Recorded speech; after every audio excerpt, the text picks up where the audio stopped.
We're guerrilla warfare here. Anyway, what's up, everybody?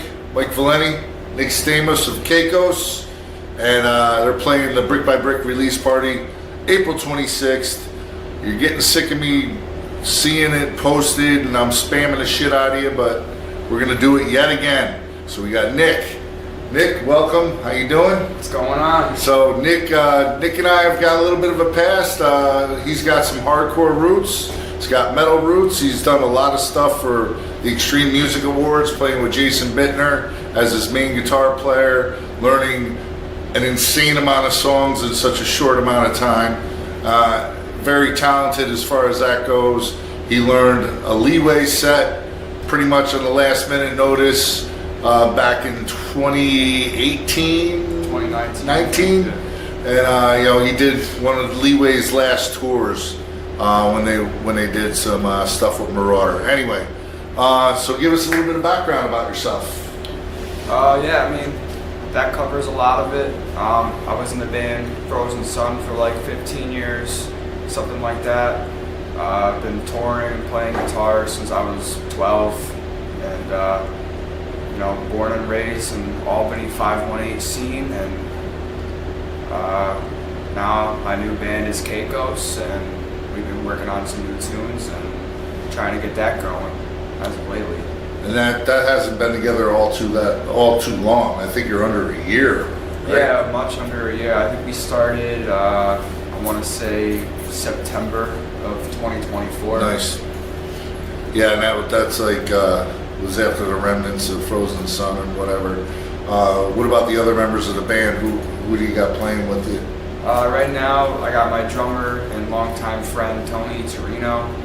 Him and I used to tour and play with Mariah Formica, who's another Albany musician, and we also used to have like a little kid cover band called Time Machine way back when we were like 12, and so I've known him forever and his family, and he's a good friend. We have my bass player Matt. He was in Frozen Sun, and yeah, we've known each other for quite some time as well, and just been making tunes and getting it out. I know there's not too much history on KAKOS. What was the first show that you guys did as a band? Our first show was downstairs here at Empire Underground. I want to say that was in October or something like that. October 12th, actually. I remember that date. Yeah, it was October 12th, and I hustled real hard, printing out a bunch of flyers and passing them out, and between our band, who nobody knew at the time, we don't have any music out yet, or anything like that, and all the other bands, we sold a lot of tickets, almost sold the place out, and it was a really, really good first show. Yeah, it was packed, and one thing that Nick does that I appreciate is he actually goes to shows, he actually mingles with the crowd, he actually hands out flyers and promotes his band. Everybody else, a lot of people just sit home and do it on the internet, and it doesn't work out so well. But yeah, I mean, social media is cool and everything, but like, you're not really forming a real connection with people, I feel like, and so I guess I'm a little bit old school like that. I watch all the bands I look up to in their documentaries, and that's just how they did it back in the day. They print the flyers out, they go to the shows, they show their support, and get people to come out. Way back in the day before the internet, you didn't know about shows unless you went to shows. Yeah. So on your way here, what were you jamming in the car? What was your last song you listened to? I wasn't listening to anything in the car, which was weird, but before that, when I was making my coffee this morning, I was listening to a local band, Noir, they're called. Stands for No One Is Real. Yep. They're good buddies of mine, and I work with two of the guys at one of my jobs, and those guys are fucking cool.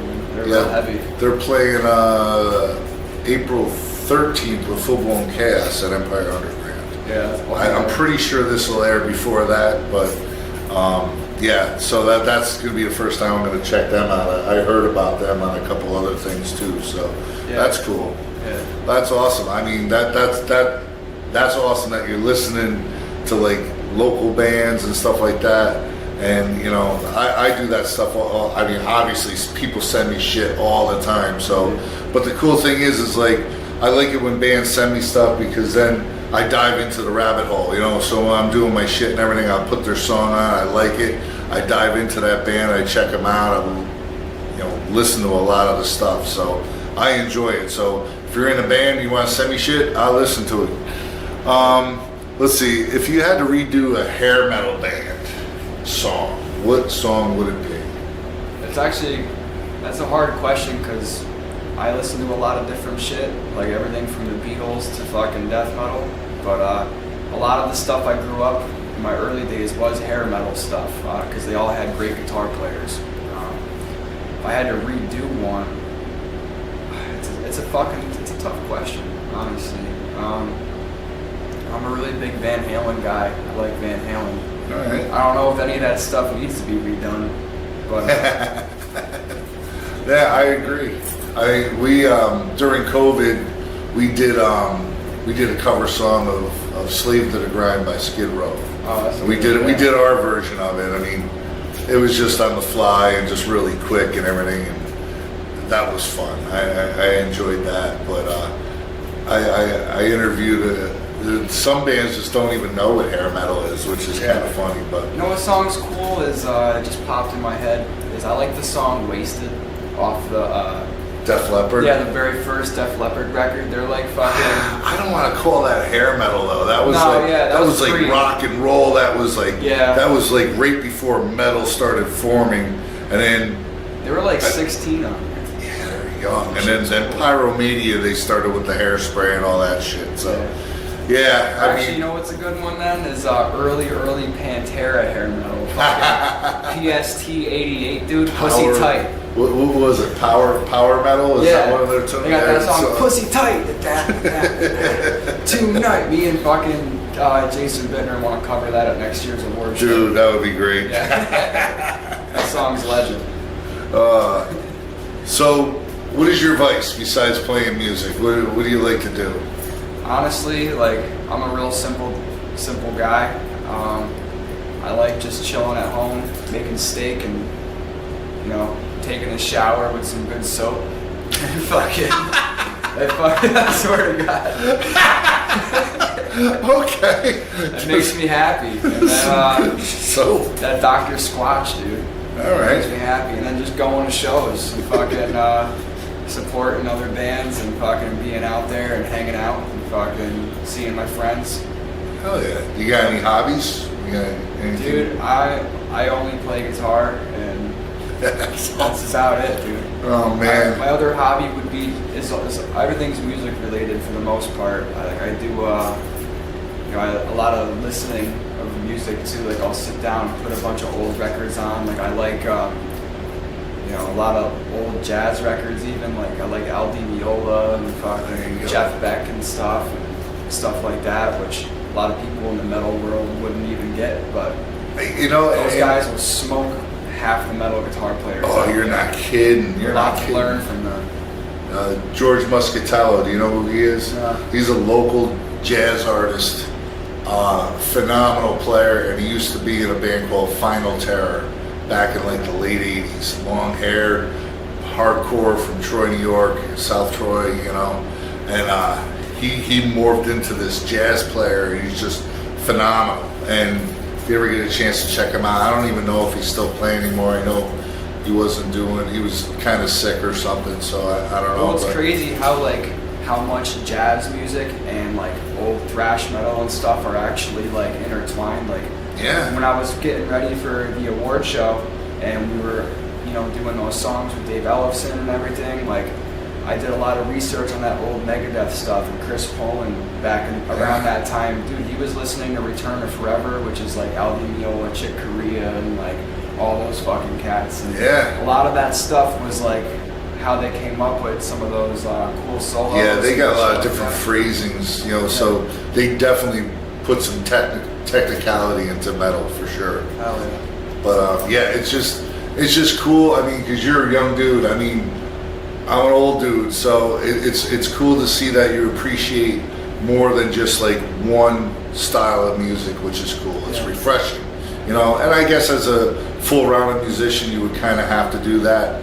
But there's so many kids that are locked into one genre, so you got to open your mind up a little bit. Yeah, open up your mind. I think, you know, a good song's a good song, a good guitar player is a good guitar player. Exactly. There's a lot to learn. I always try to focus on the stuff that I know that I can't do. Because, like, I had a couple eye-opening experiences. You know, I played rock and metal my whole life and, like, you know, bluesy type stuff, and you go to an open mic night somewhere and, you know, you think you got your shit down, and you go play with some blues guys that are like 70 and they smoke you to pieces and you can't even hang, or you know what I mean? And it's like you want to just go back to the drawing board, and it's fun to go back and try to pick up on some of that stuff. So yeah, I mean, get put in that situation. Back in the early '90s, yeah, I was playing guitar for a band called Attica, a thrash band, and we were doing, you know, a lot of intricate stuff, a lot of wrist, a lot of, you know. And I actually started taking guitar lessons to keep up with my other guitarist because he was phenomenal. So I was doing good, and then I ended up getting my finger chopped off. So I was like, so I got depressed. I stopped like expanding myself, but it forced me. I still played, and I forced myself to learn how to play with three fingers. Thank God I always had like a strong pinky. I see a lot of people when they play, they just use everything. They use them three fingers, they avoid the pinky. It's like, oh, what if you get that finger cut off, bro? Dude, that's how metal was fucking created. Tony Iommi, dude, had his fucking fingers chopped right off.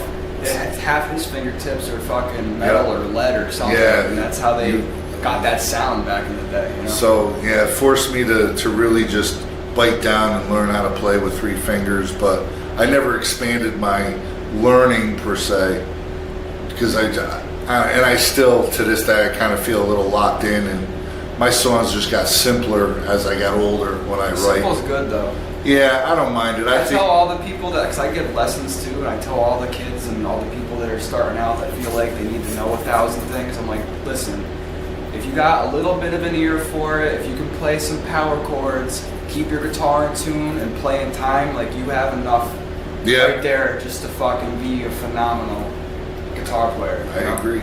That's all you need. So, out of all the touring you've done and out of all the shows you've played, what is like the standout show? There's been a lot of them. Back when I used to play with Mariah, we did a couple shows opening for like Joan Jett and Hailstorm, and I got a lot of cool advice from them, and they were super nice to us. And then we opened up for bands like Dio Last in Line, which was cool. Then the Leeway tour, I learned a lot because I didn't know anything about hardcore. To me, everything was just heavy music. And Eddie, rest in peace, man, he told me what it was like back in the day when that shit was founded and really started coming up, and then versus how it was then and now. And I learned so much from those guys. And Marauder too, like they were super heavy and put on really good shows and stuff. And it was an eye-opening experience for me. And then there's even been like some house shows that I've played that were like off the chain, dude. Like young people fucking just knocking their heads into the wall and just going nuts. And I'm real grateful. And you know, the Extreme Music Awards was fucking great too. I mean, you can't even beat that. It's like some dreamlike scenario, getting to play with your idols and stuff. Yeah, when I got to play with Bittner and Blitz doing 2 Overkill songs, that was full circle for me. I auditioned for them in '94. Obviously didn't make it, but I was just like, I said, Bittner's like, I said, I still got my wrist. There you go. Like, yeah, you do. Yeah, we played Elimination really fast. Yeah, we did. That was bananas fast, but I was prepared. I knew it was going to be like that. And, yeah, that was a good one. But I'm trying to think of what else. I don't know. I mean, I got to play the Whiskey A Go-Go one time. That was rad. Nice. Just because I know the history. On the Leeway tour, we played El Corazon, which is like kind of a shithole, but a legendary shithole. Yeah, we played there too. That place is awesome. Awesome. Lots of good ones. All right, well, April 26th, get your tickets. They're only $20. There you go. Yeah, Fuzz will put the actual flyer up, I hope. Anyway, thank you, Nick. Just wanted to give everybody a shout out that's on the bill. KAKOS. They're a little out of the box for this show, which is cool, but they're still heavy. They're still in the metal realm. I tried to build a well-built mixed lineup for this show and keep it all friends and family. So, April 26th, we'll see you there.